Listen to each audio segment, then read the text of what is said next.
Hello mga ka-Tinders. Flex ko lang tong napamili ko. Ayan, ito yung napamili ko kahapon sa NCCC Buhangin.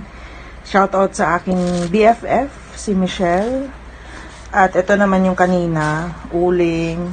At sa grocery store ng wholesaler. Ayan, medyo puno.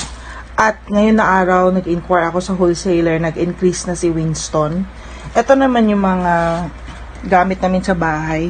Bumili ako ng mga hanger, itong mga basahan, ayan. At itong mga ka-ek-ekan ni Mami Teens, ito deodorant namin na Avon. Bumili rin ako ng itong brochure niya para may titingnan-tingnan ako. At yung gloves para dun sa labas, pang linis-linis. At bumili ako ng 3 baso namin kasi puro biak yung baso na. Biak yung baso namin. So, yung iba, pang tinda. Yung iba ay panggamit namin dito sa bahay. Nag-add pala ako ng basahan sa paa nga, mga ka-Tinders, kasi kailangan to ni Cotton.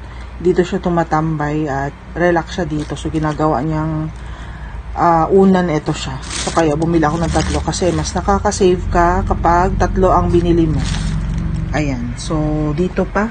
Bumili ako ng mga pambaon sa school kasi 'di ba bukas Monday, so magiging busy na naman tayo. Tapos na yung rest day ni Mami Teens. So ito yung aking ganap-ganap today.